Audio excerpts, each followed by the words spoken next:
Sahabat Oase Rohani Katolik yang dikasihi Tuhan, salam jumpa, salam sehat, dan sukacita selalu dalam Tuhan kita Yesus Kristus. Senang sekali pada hari ini saya Francisca Audrey bisa kembali hadir dan menyapa sahabat dalam acara kesayangan kita Oase Rohani Katolik.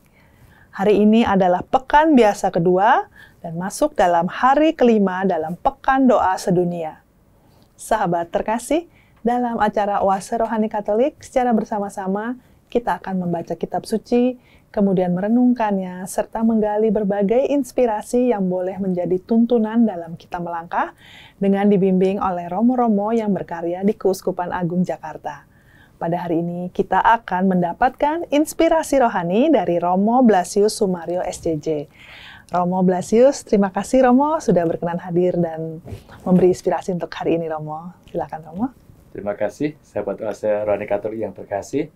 Kita bergembira bahwa firman Tuhan selalu hadir untuk kita dan juga memberi inspirasi baru dalam kehidupan sehingga iman kita semakin tumbuh dan hidup kita semakin bahagia. Amin.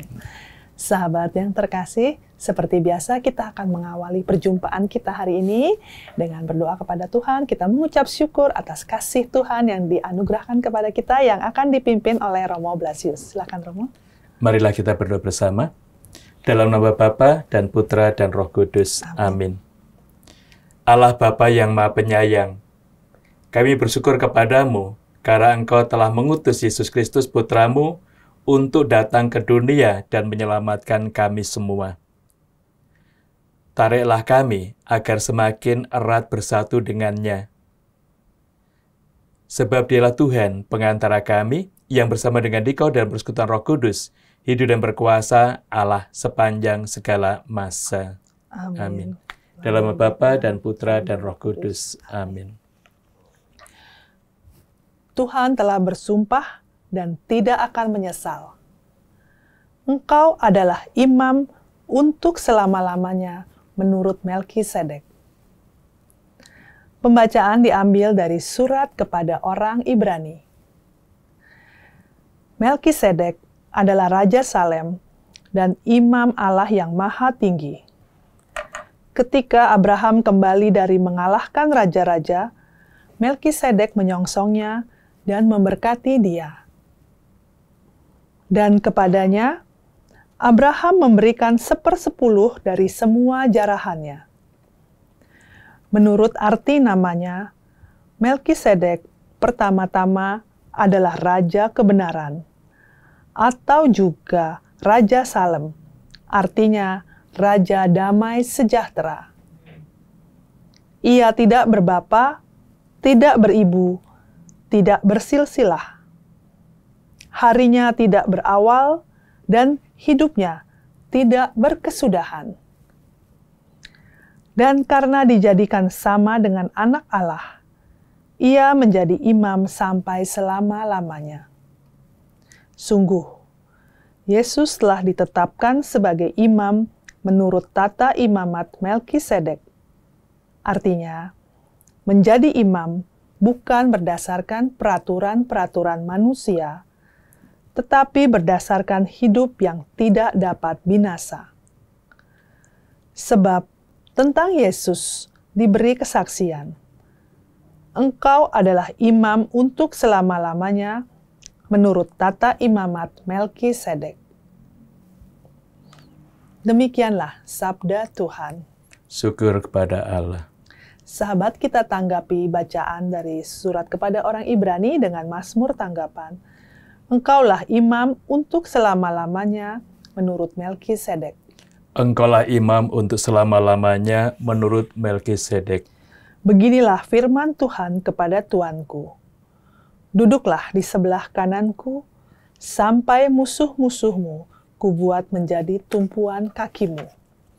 Engkaulah imam untuk selama-lamanya menurut Melkisedek. Tongkat kuasamu akan diulurkan Tuhan dari Sion.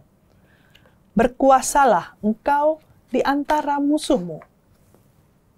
Engkaulah imam untuk selama-lamanya menurut Melkisedek. Engkau meraja di atas gunung yang suci sejak hari kelahiranmu, sejak dalam kandungan. Sejak fajar masa mudamu, Engkaulah imam untuk selama-lamanya menurut Melkisedek. Tuhan telah bersumpah dan tidak akan menyesal. Engkau adalah imam untuk selama-lamanya menurut Melkisedek. Engkaulah imam untuk selama-lamanya menurut Melkisedek. Sahabat terkasih, sekarang mari kita persiapkan hati untuk mendengarkan pembacaan Injil. Haleluya, haleluya, haleluya. Haleluya, haleluya, haleluya. Yesus memberitakan Injil kerajaan Allah dan menyembuhkan semua orang sakit.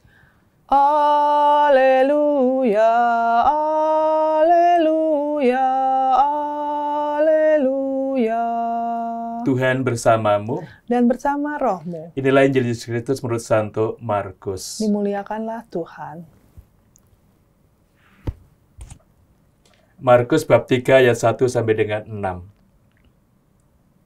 Pada suatu hari Sabat, Yesus masuk ke rumah ibadat. Di situ ada orang yang mati sebelah tangannya. Orang-orang Farisi mengamati Yesus kalau-kalau ia menyembuhkan orang itu pada hari Sabat, supaya mereka dapat mempersalahkan dia. Kata Yesus kepada orang yang mati sebelah tangannya itu, "Mari, berdirilah di tengah." Kemudian Yesus berkata kepada mereka, "Manakah yang diperbolehkan pada hari Sabat? Berbuat baik atau berbuat jahat? Menyelamatkan nyawa orang atau membunuh orang?" Tetapi mereka diam saja. Yesus jengkel karena kedegilan mereka. Dengan marah ia memandang sekeliling, lalu berkata kepada orang tadi, "Ulurkanlah tanganmu." Ia pun mengulurkan tangannya, dan sembuhlah seketika. Lalu keluarlah orang-orang Farisi dan segera bersekongkol dengan orang-orang Herodian untuk membunuh dia. Demikianlah Injil Tuhan. Terpujilah Kristus. Romo Blasius, bacaan pada hari ini tuh ada beberapa hal yang membuat saya bingung. Tapi sebelum mungkin Romo bisa menjelaskan mengenai siapa sih Romo Imam Agung Melkisedek tersebut, karena kita beberapa kali membaca namanya disebutkan di dalam kitab suci Romo. Sahabat Wasahroni Katolik yang terkasih, kita bersyukur bergembira pada hari ini mendapatkan warta sukacita dari surat kepada umat di Ibrani tentang Imam Melkisedek. Dia tokoh rohani yang sungguh berasal dari Allah. Dan tokoh ini hadir di antara kita dan tadi bertindak sebagai raja dan sebagai imam. Karena itu bagi kita juga merasakan, melihat bahwa pada zaman itu, raja itu bertindak atas nama Allah, dengan kuasa Allah untuk menghadirkan, menciptakan suasana damai sejahtera bagi segenap masyarakat. Nah, itu yang kita sadari, kita perhatikan bahwa seorang raja itu dipilih oleh Tuhan dan dia bekerja atas nama Tuhan, bukan atas nama kelompok, maka juga tidak ada nuansa politik yang terjadi, sungguh ingin menghadirkan keselamatan, kebahagiaan untuk umat manusia. Nah, Melkisedek ini juga sekaligus bertindak sebagai imam yang memimpin mereka dalam hidup rohani, supaya mereka juga mendapatkan rahmat dan berkat keselamatan dari Tuhan. Nah, itu yang kita sadari, kita perhatikan, maka tadi diungkapkan, dia tidak berbapak, tidak beribu, tidak juga dari suatu tempat. Maksudnya bahwa dia hadir atas dasar kuasa dan kasih Allah. Dan dia memimpin dan menjadi imam untuk selama-lamanya, bukan imam temporal. Karena itu juga ini menjadi suatu patron, menjadi teladan bagi para imam pada zaman ini. Karena itu juga setiap tabisan ada lagu-lagu tentang imamat itu, dan itu biasanya diambil dari imamat dari Melkisedek ini. Dan tadi juga kita mendengar, kita bisa melihat bahwa Yesus itu juga menjadi imam menurut tata cara Melkisedek ini. Apa maksudnya? Kita diajak untuk melihat bahwa memang ada aturan-aturan hukum tentang imamat itu. Nah, Melkisedek ini aturannya bukan dari manusia, tetapi aturan dari Allah, dan Allah sekali memilih untuk selama-lamanya. Maka imamat itu juga untuk seumur hidup. Dan itu yang kita lihat, kita perhatikan dalam dinamika hidup Melkisedek ini. Maka kita juga mempunyai suatu teladan dalam hidup rohani kita, dan juga kita mempunyai suatu cara untuk menghayati hidup dan iman itu. Dan karena itu kita juga bersyukur, bergembira bahwa Tuhan selalu memilih para imam untuk berkarya di antara kita. Dan kita juga diajak untuk berdoa bersama supaya imam itu seperti Melkisedek untuk selama-lamanya. Dan imamat Yesus itu juga akhirnya muncul dalam kehidupan kita. Bahwa imam dipilih dan diberi kuasa oleh Yesus untuk berkarya, bekerja pada saat ini. Karena itu ada kaitan bahwa Melkisedek imam yang dari Allah, kemudian menurut aturan Allah menyampaikan kedamaian, kebahagiaan, dan keselamatan. Kemudian Yesus yang hadir di antara kita, ini yang juga akhirnya mewujudkan apa yang diungkapkan oleh Melkisedek tadi dalam kehidupan konkret. Dan dari Yesus ini akhirnya para imam sekarang itu mendapatkan kuasa dan wibawa. Maka kita juga bisa melihat bahwa para imam ditabiskan, dipilih oleh Tuhan, dan diberi kuasa oleh Tuhan Yesus untuk berkarya, mengembalakan domba-domba, mengantar pada keselamatan dan kebahagiaan. Berarti kalau saya bisa tangkap ya Romo, definisi imam pada masa itu dengan masa sekarang itu berbeda ya Mo ya. Maksud saya gini, berbeda dalam arti kalau masa sekarang itu imam itu dia mendapatkan kuasa dari Allah begitu ya Romo ya. Kalau di zaman dulu itu kebanyakan mungkin imam itu bukan dipilih Allah, maksudnya imam-imam yang pada dari orang-orang Lewi itu loh Romo, maksudnya pada zaman itu. Dan memang ada suatu perkembangan, perjalanan. Kalau dari awal Melkisedek itu dari Allah untuk kehidupan umat manusia, baru kemudian berkembang dalam kelompok imam keluarga dari Lewi itu. Maka ini akhirnya imam jabatan itu. Nah, akhirnya muncul, dan dari perjalanan selanjutnya kelompok imam itu dipilih dari kelompok Lewi atau kelompok Harun di keluarga para imam itu.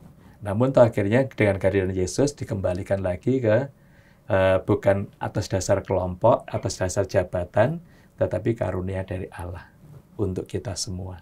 Maka dengan kehadiran Yesus itu sang imam agung akhirnya mengembalikan jabatan dan kekuasaan itu dari Allah, bukan dari kelompok tertentu.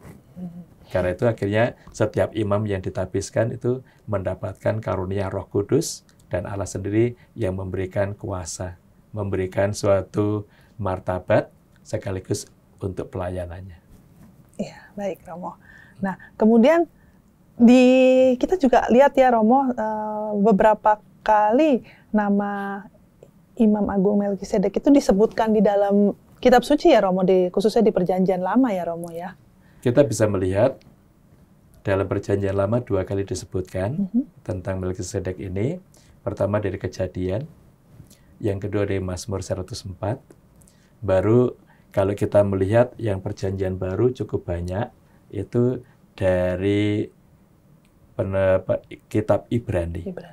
Dari surat Ibrani ini ada 10 kali disebutkan. Maka ini mau mengungkapkan bahwa memang Melkisedek itu menjadi tokoh sentral, tokoh penting untuk menghadirkan karya dan kuasa Allah.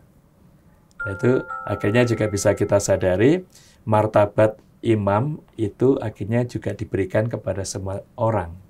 Karena itu saat kita dibaptis, dalam persatuan kita dengan Yesus ini, kita diberi martabat sebagai imam, nabi, dan raja.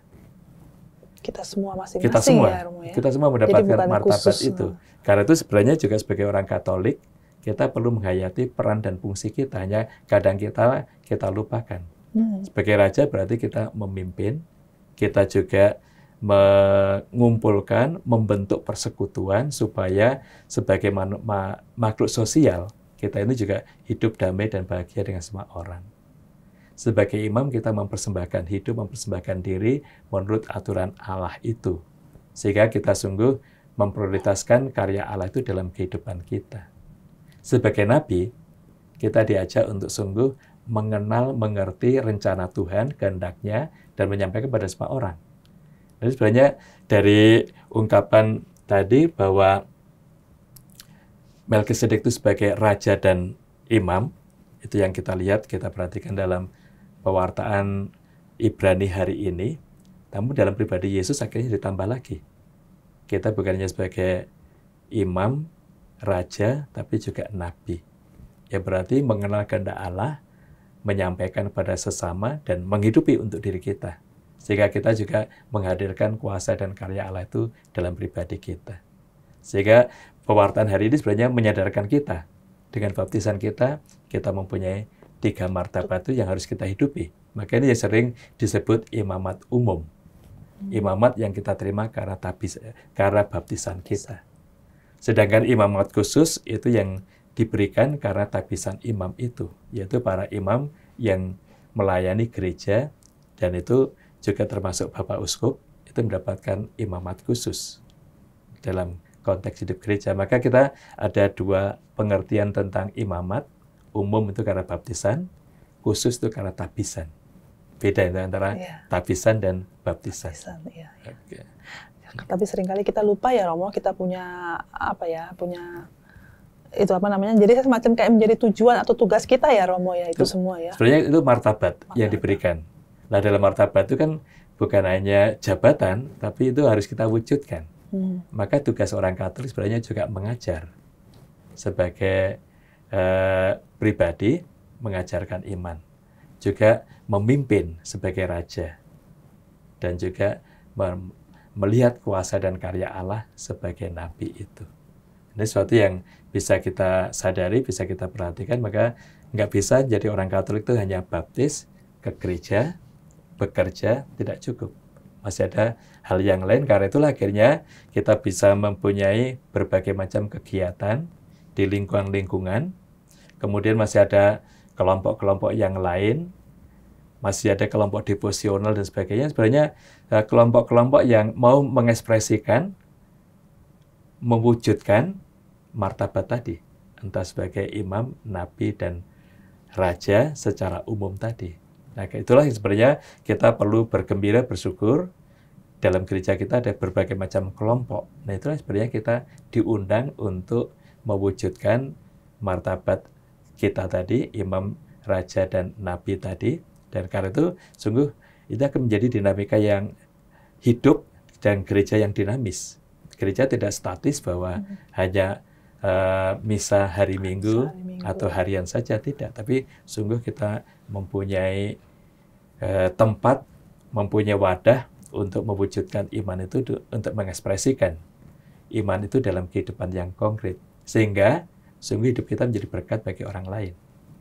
Nah, dengan cara itu sebenarnya kalau kita menghayati fungsi dan peran kita masing-masing tadi, hidup harmonis itu tidak bisa, bukan hanya impian. Bukan mustahil ya, Mo, ya. Mustahil, tapi sungguh bahagia karena juga Tuhan memberikan rahmat yang kita butuhkan, dan Tuhan juga memperbarui diri kita, dinamika hidup kita. Termasuk juga di tengah keluarga, kita bisa melihat, merasakan oma dan opa itu kadang-kala merasa bahwa tidak berarti lagi karena tidak bekerja. Ya. Orang hanya melihat fungsi dan peran dalam pekerjaan. Dalam ekonomi ya, Mo, ya. Ekonomi dan sebagainya. Pokoknya kerja tangan yang bisa dilihat oleh orang itu membuatkan kebahagiaan. Tidak, sebenarnya peran kita sebagai imam saat masa tua itu mendapatkan tempat yang istimewa. Oma dan opa di rumah bisa berdoa untuk anak-anak, untuk cucu-cucu yang bekerja. Dengan demikian itu mendampingi, atau juga bisa mendoakan orang-orang lain. Lalu sebagai nabi juga bisa membaca kitab suci, melihat karya Tuhan, rencana Tuhan, itu nanti bisa disampaikan pada orang yang dijumpai. Dan juga bisa nanti sebagai raja yang juga mengatur, membimbing, menuntun banyak orang bertemu. Nah, itu sebenarnya kita juga mempunyai suatu wadah yang sungguh menghidupkan, memberi semangat bagi kita semua, sehingga hidup kita sampai kapanpun tetap berarti bagi banyak orang. Sekali lagi bukan dihitung dari karya tangan yang bisa dilihat, tapi justru karya rohani itu menenteramkan, membahagiakan banyak orang. Baik, Romo. Sahabat Oase Rohani Katolik yang terkasih, menjadi satu perenungan bagi kita semua di sesi yang pertama ini, seberapa besar karya kita, dalam arti karya rohani kita menjadi berkat bagi orang di sekitar kita. Sahabat terkasih, kita akan jeda sejenak untuk merenungkan inspirasi yang disampaikan oleh Romo Blasius. Kita akan kembali untuk mendapatkan inspirasi lebih lanjut di sesi yang kedua. Tetaplah bersama kami.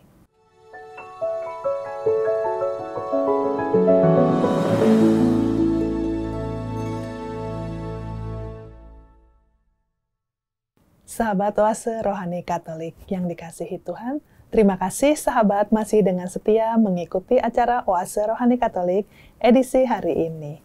Pekan biasa yang kedua yang merupakan hari kelima Pekan Doa Sedunia. Sahabat terkasih, bagi sahabat yang ingin mengirimkan saran ataupun ada pertanyaan, silakan mengirimkannya melalui email ke orkkaj2021@gmail.com ataupun dapat dikirimkan melalui pesan WhatsApp ke nomor 0881 0251 33438. Baik sahabat, pada hari ini masih bersama dengan Romo Blasius Sumario SCJ dan saya Francisca Audrey. Kita akan melanjutkan untuk mendapatkan inspirasi-inspirasi lebih lanjut dari bacaan-bacaan pada hari ini. Romo Blasius, mungkin Romo bisa menyampaikan sedikit kesimpulan ya Romo dari sesi yang pertama dari bacaan dari surat kepada orang Ibrani tersebut ya Romo. Terima kasih, sahabat Oase Rohani Katolik yang terkasih. Kita bergembira bersyukur bahwa diingatkan kita mempunyai Imam Agung Melkisedek, dan juga Imam Agung itu sungguh hadir dalam pribadi kita melalui pribadi Yesus Kristus yang sungguh ingin memberikan kuasa dan kasih kepada kita semua. Dan Tuhan Yesus memberikan kuasa itu kepada para imam yang tertapis, juga para uskup. Dan kita juga diingatkan bahwa kita pun mendapatkan imamat umum, yaitu dengan baptisan kita sebagai nabi, raja, dan juga sebagai imam. Nah sekarang bagaimana perwujudan imamat itu dalam konteks hidup sehari-hari, juga berkaitan dengan saudara-saudari kita yang mendapatkan kesulitan, kekurangan. Kita diajak sebenarnya dengan Injil hari ini untuk kepedulian lebih pada yang menderita, pada yang lemah, pada yang sakit. Nah tadi kita mendengar bersama bahwa Yesus masuk ke dalam rumah ibadat untuk berdoa, untuk mengajar. Itu kebiasaan Yesus setiap hari. Nah, kebetulan hari itu hari Sabat, dan saat dia masuk ke rumah ibadat ini, dia menemukan seorang yang sakit, tangannya mati sebelah tangan. Pasti itu menderita, karena nggak bisa bekerja secara optimal. Dan itu pasti menderita, membutuhkan orang lain juga. Nah, melihat itu, Yesus tergerak belas kasihnya, maka dia langsung menyembuhkan. Dia tahu kalau dia diamati oleh orang-orang Farisi, memang orang Farisi itu kerjanya mengamati orang lain untuk menyalahkan. Mencari kesalahan ya. Mencari kesalahan. Mungkin kita sering menjadi orang-orang Farisi dalam kehidupan kita, hanya menyalahkan orang lain, tidak melihat kelebihan keutamaan. Nah, Yesus memang diamati dan dia tahu, karena itu dia sengaja mengundang orang yang mati sebelah tangannya itu berdiri tengah-tengah mereka. Nah, sekarang Yesus menunjukkan kepada mereka semua yang hadir di situ, baik orang Farisi, Herodian, dan masih banyak kelompok yang lain, langsung menunjukkan mana yang lebih baik, yang diperbolehkan.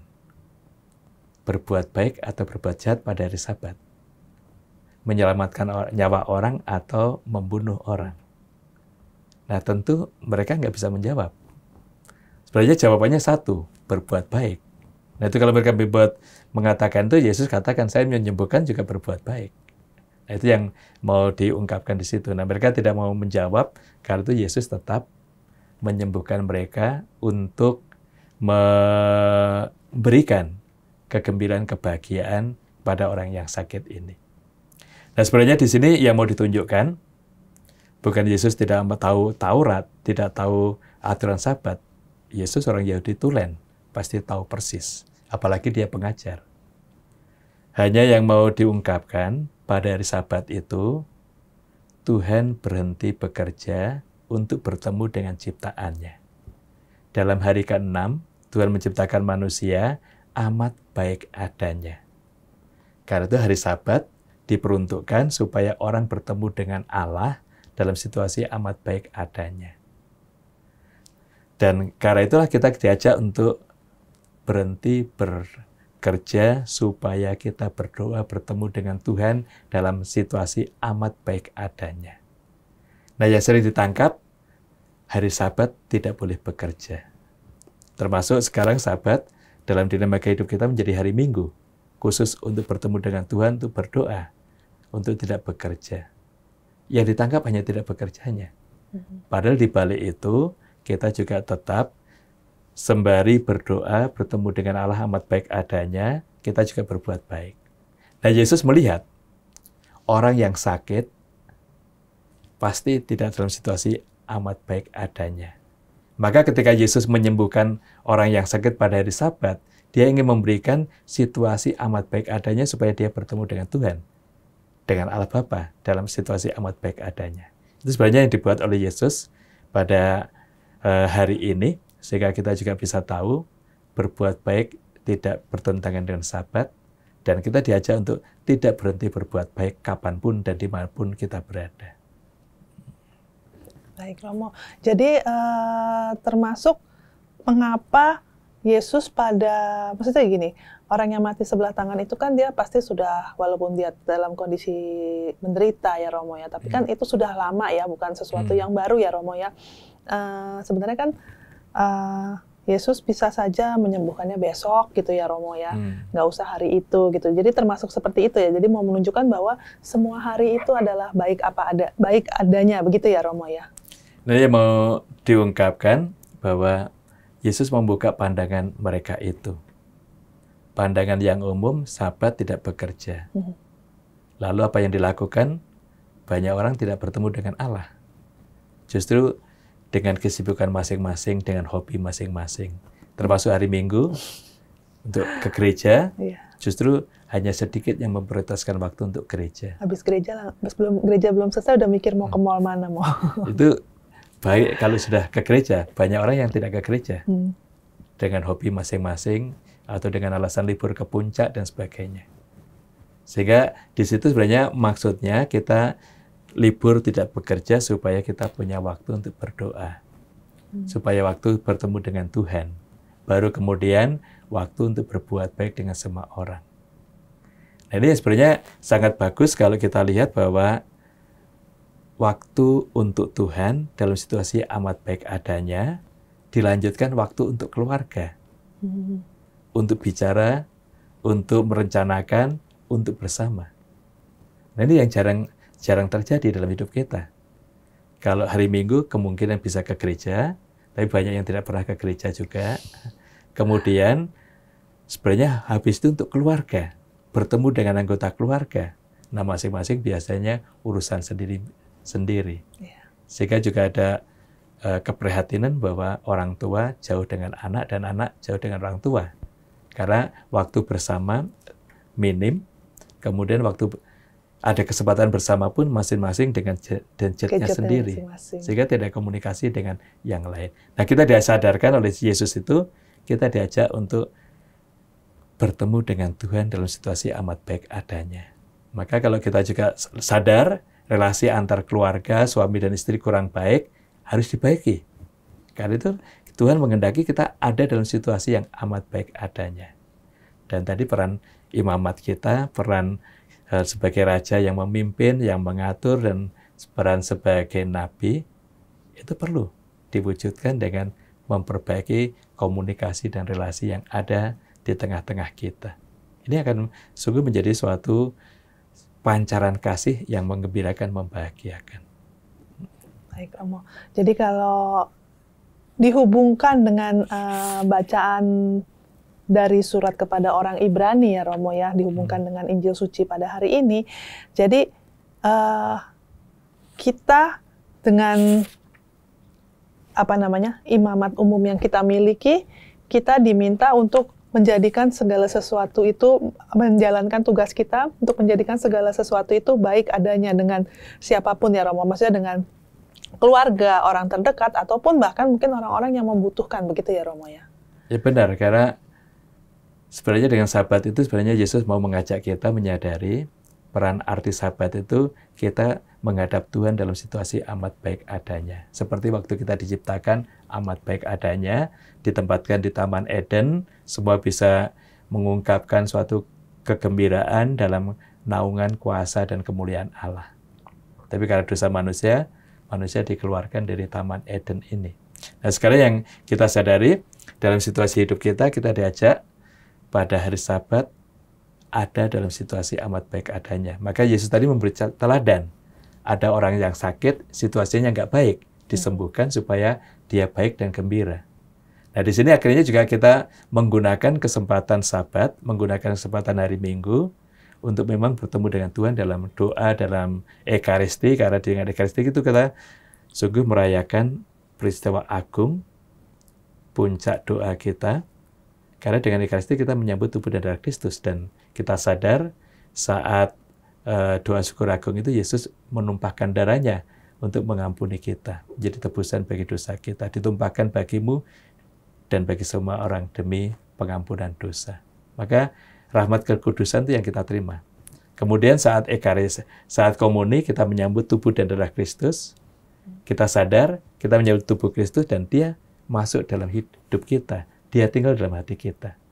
Jadi sebenarnya perlu kita sadari pengalaman peristiwa agung ini sehingga dia yang menyertai kita sampai akhir zaman, wujudnya konkret bagi kita. Nah setelah itu kita diajak untuk melihat kalau memang relasi komunikasi kita tidak baik, itulah saatnya untuk bicara bersama. Untuk mengungkapkan suatu keinginan, cita-cita, tapi juga untuk mendengarkan yang lain. Nah kadangkala kita bisa melihat mengapa percekcokan itu tidak pernah berhenti, karena nggak ada perjumpaan. Masing-masing menganggap diri paling baik, nggak mau mendengarkan yang lain.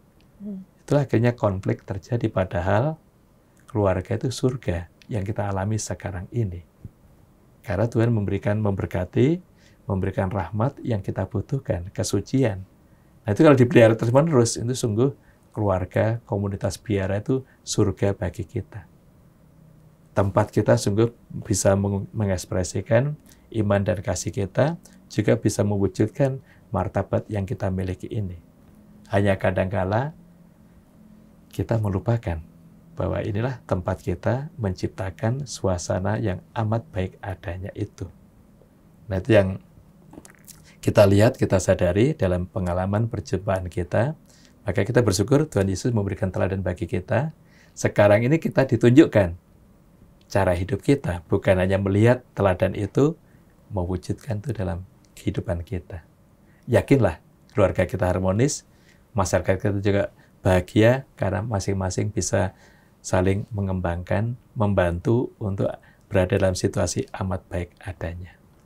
Baik Romo, jadi langkah awal, langkah perdana untuk mewujudkan bahwa segala sesuatu itu baik, menjadi baik adanya itu dari keluarga ya Romo, kalau saya tangkap ya Romo ya. Keluarga, masyarakat, dengan siapa saja yang kita temui. Sebenarnya juga kita bisa melihat, kalau memang saya merasa kok dengan yang A itu nggak baik, kesempatan bagi kita hari Minggu, hari libur, temu dengan dia, berjumpa dengan dia.